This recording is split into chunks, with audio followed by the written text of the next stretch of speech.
Some of you might be asking, how did it happen?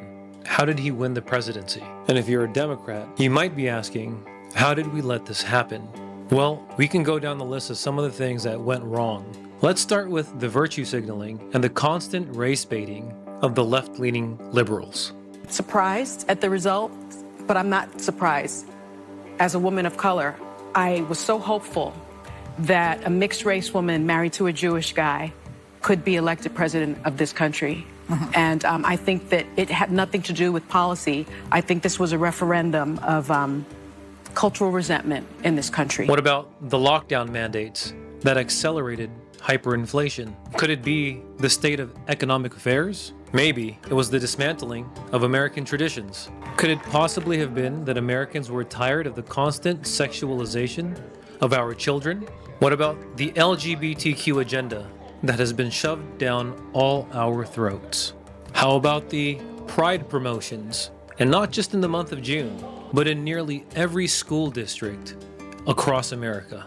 And how can you forget? Because the crisis is getting so bad in this city, Mayor Eric Adams talking about now putting these illegal immigrants into public school gymnasiums where children are actively going to school. Of course, we are seeing a lot of pushback from parents who fear for the safety of their children. Now, of course, the city's saying, well, this is just a temporary solution. It's not going to be permanent. But of course, many parents enrage about what is currently going on. So just the American tax dollars going to the illegal immigrants, and the list goes on.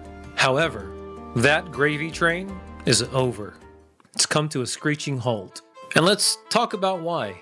Since Trump was announced as the winner of the 2024 presidential election, European Commissioner President Ursula von der Leyen is suggesting that one way to deter the US President-elect Donald Trump from imposing new tariffs is for Europe to buy more natural gas from America, or LNG. Russia's Vladimir Putin has already announced that it's planning to dump its plan of ditching the American dollar. Why? Because longtime buddy Donald Trump is back on the scene.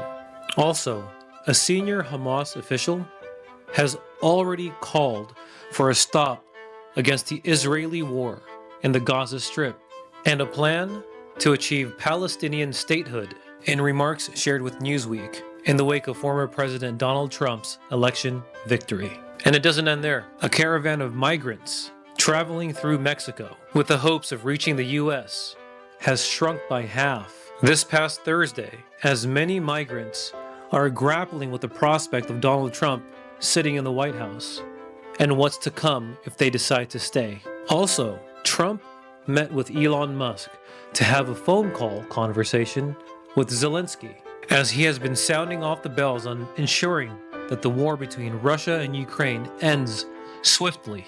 We could only wonder how that phone call went, but I'm pretty sure he, Zelensky, much like Putin, is going to listen to Donald Trump's demand.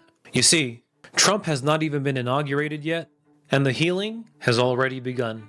The world is en route to have its sanity back in the wake of Donald Trump's win in the 2024 presidential election, defeating the Wicked Witch of the left and her running mate, Tampon Tim, No Balls Walls.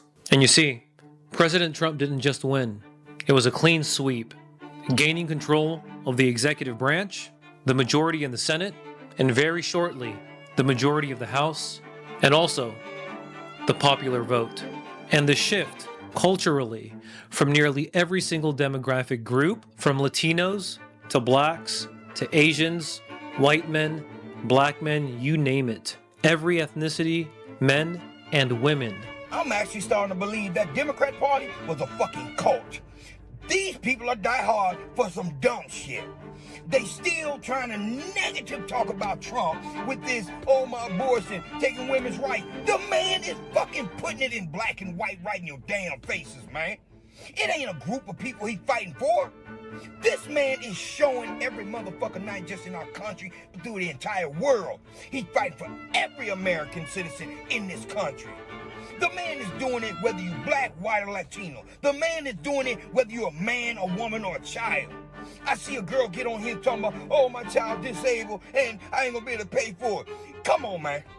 First it was he was going to take away women's rights and do all this. Oh, now he's attacking disabled kids. You people are really lost. And I'm going to say what Trump said. Sorry, but I'm not sorry about saying this. If you don't like it, leave. Fuck it. The cultural shift on every level has never been experienced by any Republican candidate in the history of the United States.